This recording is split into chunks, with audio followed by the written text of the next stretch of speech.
toute femme qui prie ou qui prophétise la tête non voilée déshonore son chef. Qui vous a dit qu'on parlait de femmes mariées spécifiquement? Le chef de la femme, c'est qui? Le chef de la femme, c'est l'homme.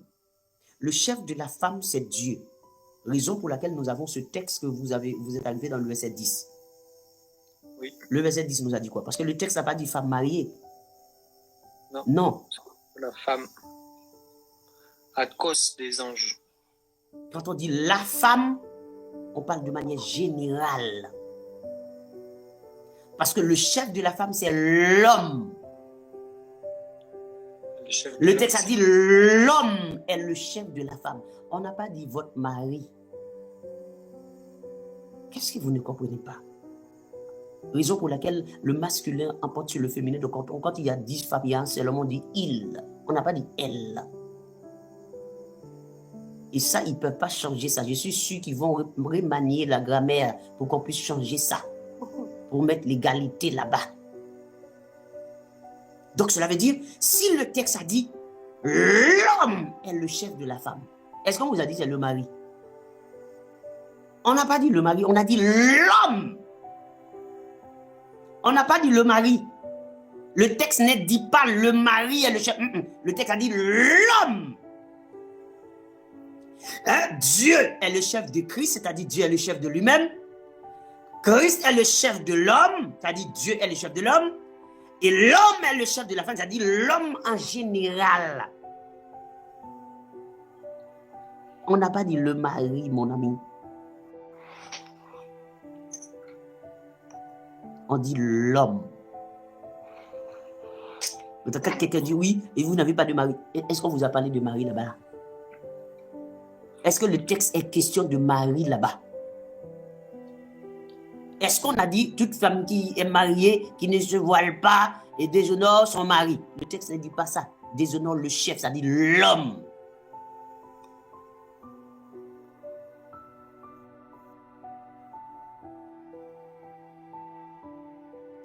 Il y a cette dame qui dit si l'homme est mauvais et qu'il porte le mal, il n'est pas un chef, mais une horreur aux yeux de Dieu. Moi, je suis en train de parler de l'homme. Et c'est de manière générale. Maintenant, si, madame, vous avez épousé un démon, ça c'est votre problème. Il ne faut pas venir se plaindre ici. Si vous avez dit à un homme mauvais qui porte le mal, mon roi, mon chéri, mon prince, mon chouchou d'amour, ça c'est votre problème, madame, c'est votre choix. Donc ce n'est pas à moi de venir dire ça. Je suis en train de parler de l'homme. L'homme. Ok? On est en train de parler de l'homme. Ok? Maintenant, continuons, s'il vous plaît. Donc, à cause de quoi la femme doit porter une marque de l'autorité dont elle dépend? C'est ça. Le verset 10. À cause de quoi? C'est pourquoi la femme, à cause des anges. À cause des anges. Elle doit faire quoi? Doit avoir sur la tête une marque de l'autorité dont elle dépend.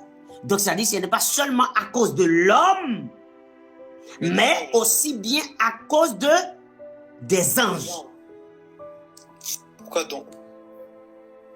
Elles doivent avoir une marque de l'autorité dont elles dépendent. Donc elle doit prouver sa soumission à cause de l'homme, puisqu'il y a des hommes dans l'assemblée, à cause des anges.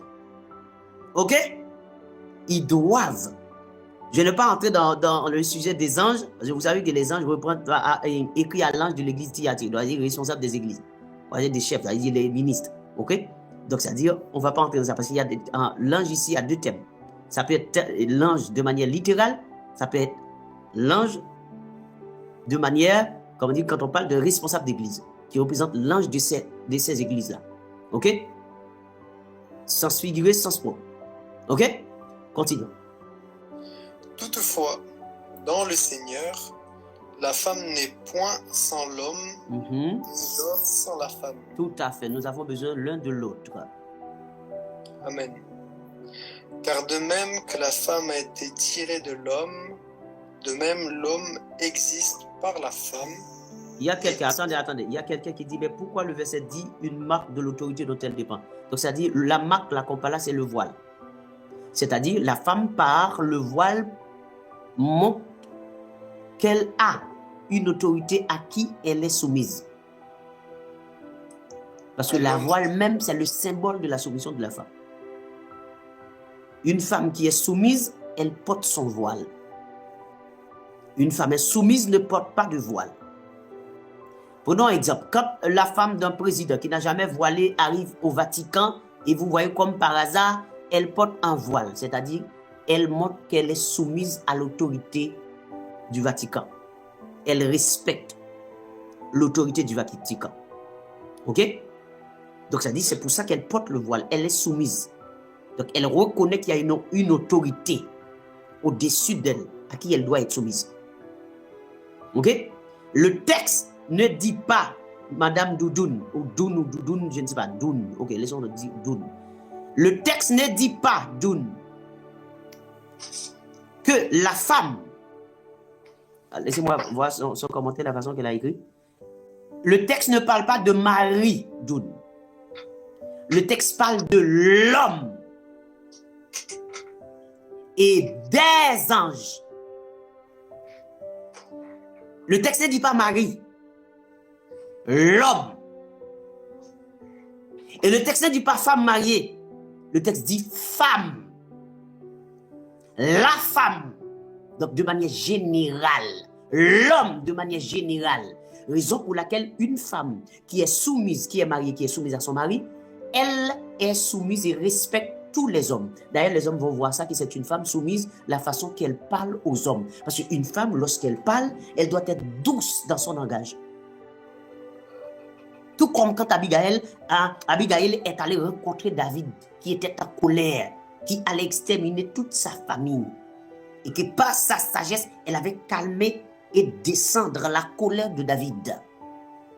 Et que David avait changé d'idée parce qu'elle avait tellement de sagesse, elle parlait tellement bien. La femme est là pour calmer l'homme, pour l'aider. Lorsque l'homme, en tant qu'autorité, parle, la femme avec sa douceur, sa sagesse, son humilité, elle calme l'homme. Elle calme l'homme. Elle peut juste toucher l'homme, elle calme l'homme. Un petit baiser, un petit beau mot, l'homme est calmé. Parce que l'homme, en réalité, c'est un bébé. Mais il n'y a que les femmes chrétiennes qui peuvent comprendre ça. Mais il y a des femmes quand même qui se comportent comme si elles étaient chrétiennes, parce qu'ils se comportent très bien. Ils savent comment gérer un homme. Parce que si ils avaient compris comment ça fonctionne, il n'y aurait pas tous ces problèmes-là. L'homme a la responsabilité d'aimer la femme comme Christ a aimé l'Église. Vous pouvez expliquer comment Christ a aimé l'Église? Qui peut expliquer ça? Qui peut un jour arriver à enseigner l'amour de Christ pour l'Église? Personne ne peut expliquer cet amour. Impossible. Or, vous devez avoir le même amour. C'est ce même amour-là pour votre épouse si vous avez une épouse. Vous voyez la responsabilité de l'homme? Aimer la femme comme Christ. Donc, puisque la femme, c'est la gloire de l'homme. La femme, c'est la couronne de l'homme. Amen. La femme constitue la bénédiction de l'homme. C'est pour ça que quand on dit que quand un homme trouve une femme, il trouve le bonheur. On dit qu'on peut hériter de ses parents des richesses et des biens. Mais une femme intelligente est un don de l'Éternel. Maintenant, comment vous pouvez imaginer que une femme, alors, la femme là qui est le don, la bénédiction, la couronne, c'est la femme qui fait profession de servir Dieu. 1 Timothée 2, 10. Hein? Toute femme qui fait profession de servir Dieu se pare de bonnes œuvres. Comme il convient à des femmes qui font profession de servir Dieu. Elle se pare de bonnes œuvres. Donc, n'écoutez pas les gens qui disent que le texte de 1 Corinthiens 1:11 parle de Marie. Faux. Il parle des hommes. Il parle des hommes. Le texte n'a jamais dit Marie. Il dit l'homme, femme. Il ne dit pas Marie. Vous avez deux raisons de vous voiler. À cause de l'homme et à cause des anges.